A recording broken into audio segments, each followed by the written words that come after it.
Täna toimub Tartus tehisintellektile pühendatud konverents Delta Trends Day 2023. Konverents on inglise keeles, see kestab rohkem kui 7 tundi, selles on 2 moderaatorit ja 17 esinejat. Mina kavatsen kasutada tehisintellekti, et teha tehisintellektile pühendatud konverentsist eestikeelsed kokkuvõtted. Kui sa vaatad seda videot YouTube'ist, siis konverentsi eestikeelse tekstipõhise kokkuvõtte leiad siit video alt olevalt lingilt. Viska like, subscribe ja siis kliki lingile.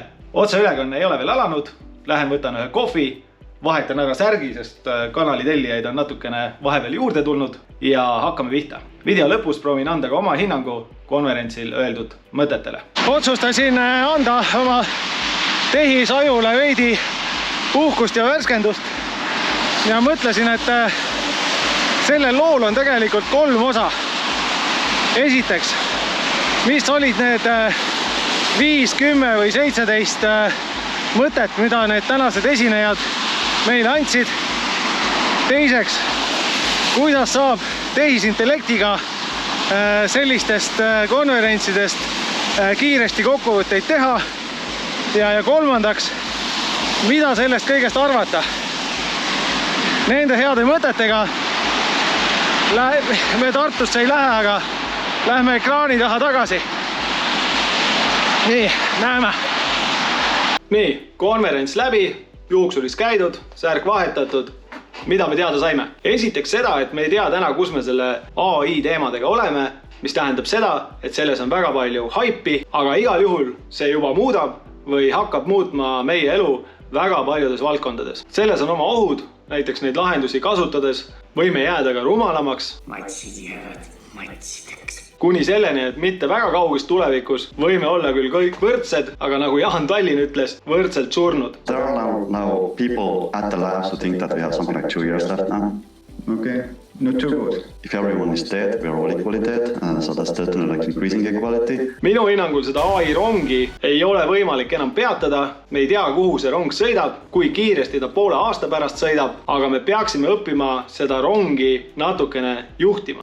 Selleks peaksid AI lahendusi õppima nii õpilased kui ka õpetajad. Seda kõikidel haridustasemetel. Lisaks peaksime teadma, et millise vastutuse me tehisarule ja tehnoloogiale anname. Seda nii toavõtmete otsimisel kui ka isesõitvate autode puhul ja meditsiinis ja juriidikas näiteks. Tehisintellekti ei tasu mitte kunagi lõpuni uskuda. Näiteks kui mina tegin need videosalvestused, võtsin välja transkripti ehk siis kõik öeldud sõnad, panin need ChatGPT-sse, lasin teha kokkuvõtte, siis kas see kokkuvõtte andis edasi ikka kõik need mõtted, mida see esineja öelda tahtis? Ei pruugi. Kuidas siis sellist kiiret kokkuvõtet teha jutust, mis on kas ekraanil või siis näiteks kuskil konverentsil koha peal? Üks väga lihtne lahendus on audiopenn. Võtad telefoni, paned käima, paned kinni ja minuti aja pärast on sul ükskõik mis keeles räägitud jutt, eestikeelne kokkuvõte olemas. Seda nii telefonis kui arvutis. Jama on natuke selles, et tasuta versioonis saad sa testida kuni 3 minutit ja tasulises versioonis järjest kuni 15 minutit. Aga siis sa võid selle uuesti käima panna ja pärast 2 juttu üheks teha. Aga mina tegin sedasi, et salvestasin ekraani salvestajaga video, panin selle Adobe Premiere'i, vajutasin nupule transcript ja ma sain kogu teksti kohe kätte.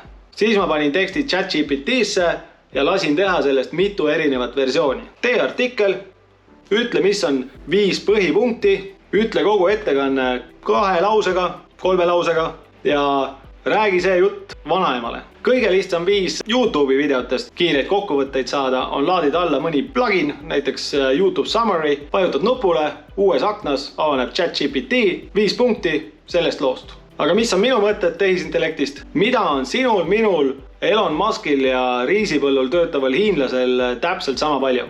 Aega. Oktoobri viimasel pühapäeval oli meil muidugi tund rohkem, aga suures plaanis täpselt sama palju aega on kõigil. Järelikult aeg on midagi, mis on väga väärtuslik.